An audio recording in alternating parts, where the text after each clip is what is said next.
اسلام آباد منزل گاہ کا انتظار کر رہا ہے، وہ آپ کے قدموں کا انتظار کر رہا ہے، وہ آپ کی فتح کا انتظار کر رہا ہے، اور انشاءاللہ اسلام آباد ان جابروں کا نہیں ہوگا، اسلام آباد ان کارکنوں کا ہوگا، ان کے اقتدار کا ہوگا۔ پارلیمنٹ کی اہمیت ختم ہو چکی ہے۔ پارلیمنٹ گھر کی لونڈی ہے، اب اسٹیبلشمنٹ کی، اب ایوان کی حیثیت نہیں، اب اس میدان کی اہمیت ہے، اس میدان کی حیثیت ہے۔ یہ میدان زندہ ہے تو ہم زندہ ہیں، تم جانو اور تمہارے ایوان جانیں۔ عیاشیاں کرتے رہو، ہم تمہارے اس طرح کے جعلی ایوانوں کو اپنے ٹھوکر کے نوک پر رکھتے ہیں۔ جب تک ہم زندہ ہیں، میں اللہ کو گواہ بنا کر کہتا ہوں اور ان ساری قوتوں کو آگاہ کرتا ہوں، جب تک ہم زندہ ہیں تمہارا باپ بھی اسرائیل کو تسلیم نہیں کر سکے گا۔ ہم نے اس ملک میں سفر کرنا ہے، اپنے نظریات اور اپنے اقدار کی حفاظت کرنی ہے۔ ہم اس ملک میں جنگوں کے متحمل نہیں۔ ذرا سوچو خدا کے لیے، حکمرانوں ذرا سوچو۔ سن 1950 سے لے کر امریکی قرضے لے لے کر تم نے آج تک صرف ان کے قرضوں پر اپنی زندگی گزاری۔ آج تمہارا حشر کیا ہے؟ ہندوستان معاشی لحاظ سے ترقی کر رہا ہے، چین ترقی کر رہا ہے، بنگلہ دیش ترقی کر رہا ہے، افغانستان کی حالت ہم سے بہتر ہے، ایران ترقی کر رہا ہے، اور اس پورے خطے میں ایک پاکستان ہے جو ڈوب رہا ہے۔ کن پالیسیوں کی وجہ سے ڈوب رہا ہے؟ تمہاری غلامانہ پالیسیوں کی وجہ سے ڈوب رہا ہے۔ تمہارے اندر خودداری نہیں ہے، تم فکری لحاظ سے غلام ہو، تمہیں صرف اپنے قوم کے بچوں کو قتل کرنا آتا ہے۔ تمہارے اندر پاکستان کو ترقی دینے کی صلاحیت نہیں ہے۔ آج چین کا اعتماد اٹھ رہا ہے، خطے میں پاکستان تنہا ہو رہا ہے، ہندوستان ہمارا دشمن، اور افغانستان سے بھی لڑائی، ایران سے بھی لڑائی۔ کہاں گئی ہماری خارجہ پالیسی، پرامن خارجہ پالیسی، پاکستان کے بقا و استقلال کی پالیسی؟ پروپیگنڈوں سے کچھ نہیں ہوگا۔ پروپیگنڈوں کی زبان روک دو، جنگ کی زبان روک دو۔ میں افغانستان سے بھی کہنا چاہتا ہوں، میں پاکستان سے بھی کہنا چاہتا ہوں، افغانستان پاکستان کی لڑائی نہ پاکستان کے مفاد میں ہے نہ افغانستان کے مفاد میں ہے۔ ایک طرف ہم انڈیا سے لڑے، دوسری سرحد پر ہم افغانستان سے لڑے، ہم نے پاکستان کو کہاں جا کر کھڑا کر دیا؟ اور ہم جنگ بندی کے لیے کہہ رہے ہیں، صرف جنگ بندی کے لیے نہیں، زبان بندی کے لیے بھی کہہ رہے ہیں۔ ایک دوسرے کے خلاف بولنا روکو، غلط پروپیگنڈے روکو۔ ایک بھی کہتا ہے میں بے گناہ ہوں، دوسرا کہتا ہے میں بے گناہ ہوں، ایک کہتا ہے میں بھی صرف دفاعی جنگ لڑ رہا ہوں، دوسرا بھی کہتا ہے میں دفاعی جنگ لڑ رہا ہوں۔ ان چیزوں سے کام نہیں بنتا۔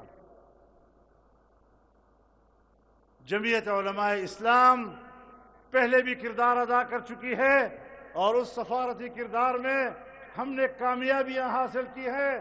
تمہاری پوری وزارت خارجہ جو مقصد حاصل نہیں کر سکی، وہ پاکستان کی ایک سیاسی جماعت نے حاصل کی، اور جب تم نے الیکشن میں دھاندلی کی اور جمعیت علماء اسلام اپوزیشن میں بیٹھی، بنی بنائی باتیں تمہارے ہاتھوں سے بگڑ گئی. تمہارے اندر تو معاملات، طے شدہ معاملات کو آگے بڑھانے کی اہلیت و صلاحیت بھی نہیں. ہم آج بھی دونوں ملکوں کے درمیان معاملات کو ٹھیک کرنے کے لیے کردار ادا کرنے کو تیار ہیں، لیکن اس کردار کے لیے ماحول دینا پڑے گا.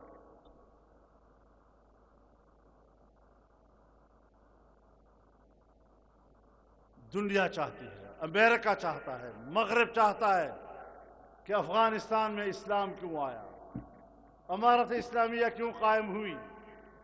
ان کے پیٹ میں درد ہے. ہم نے بہت پراکسی جنگ لڑ لی. کمیونسٹ آئے، ہم نے مجاہدین کا ساتھ دیا. مجاہدین آئے، آپس میں لڑے، ہم نے دوسرے مخالف کا ساتھ دیا. طالبان آئے، وہ لڑے، ہم نے طالبان کا ساتھ دیا.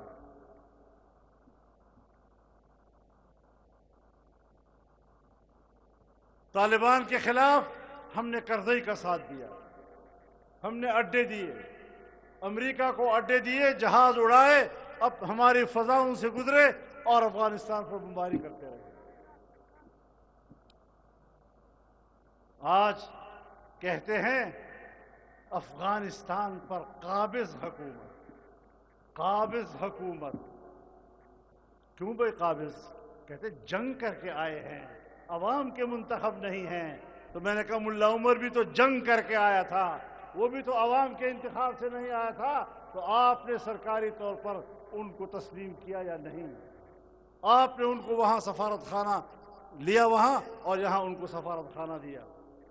آپ نے دونوں ملکوں کے تعلقات کو سفارت خانے کے اعلیٰ معیار پہ قائم کیا. آج کیا ہو گیا ہے؟ اپنے قبلہ سیدھا کرو، دوسروں کے قبلوں پہ بحث نہ کیا کرو، اپنا قبلہ ٹھیک کرو. ہم خطے میں امن چاہتے ہیں. ہم پاکستان کو ایک پرامن ریاست دیکھنا چاہتے ہیں. پرامن ہوگا تو پھر اس کے بعد پاکستان معاشی ترقی کر سکے گا. اپنے پالیسیوں پہ نظر ثانی کرو. ملک میں اگر مسلح گروہ پھر رہے ہیں تو پاکستان کے اندر تو مسلح گروہ موجود ہیں، اور جاتے ہو افغانستان میں بمباری کرنے کے لیے تو درون درچ کر دی کہ بیرون خانہ آئی.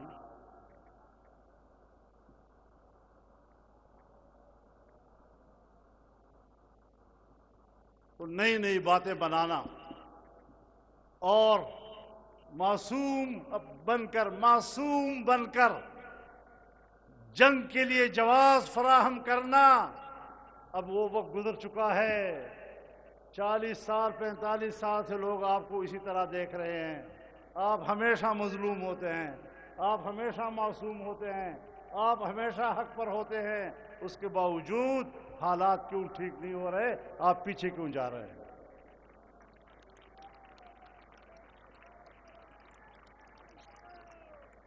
اپنی پالیسیوں پہ نظر ثانی کرو، بیٹھو دوبارہ. اور میں اپنے حکمرانوں سے بھی کہنا چاہتا ہوں کہ دوسروں کا گلہ نہ کیا کرو. ذرا تھوڑا جیاں اپنے منجے دے تھلے اپنا ڈانگ بھی پھیرو ذرا. کہیں تمہارے اندر گھس بیٹھیے وہ ایسے حالات تو نہیں پیدا کر رہے.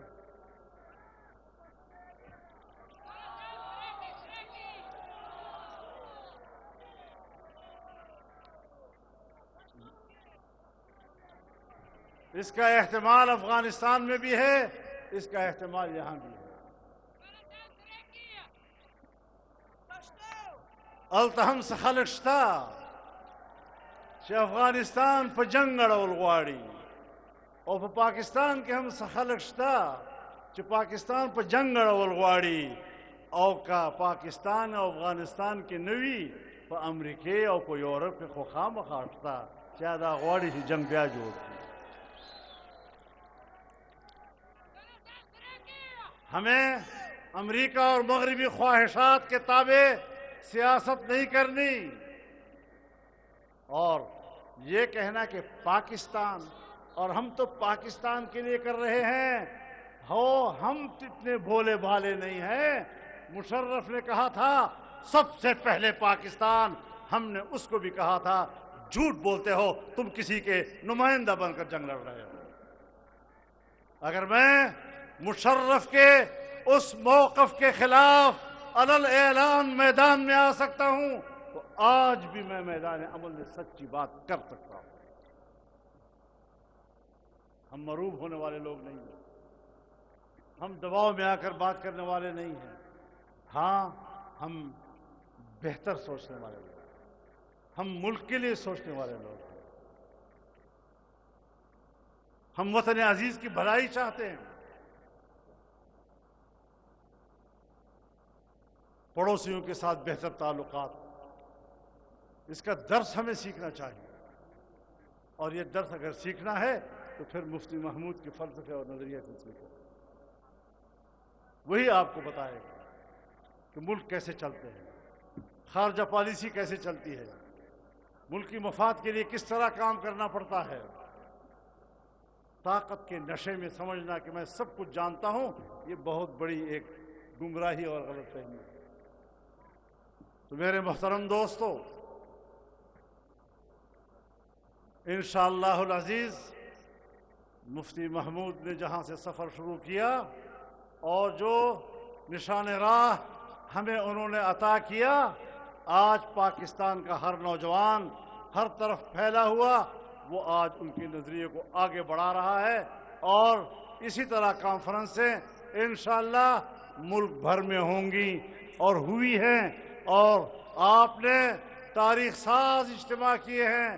آج کے اس تاریخ ساز اجتماع کی طرف اگر عوام کا جمعیت علماء اسلام پر اعتماد ہے اور بحر بے کراں جمعیت علماء کے جلسوں میں شرکت کرتی ہے، ان کی دعوت پر لبیک کہتی ہے، تو پھر ان کے ووٹ کے ساتھ زیادتی کرنا، اس کی بھی پھر ہم جنگ لڑنا جانتے ہیں۔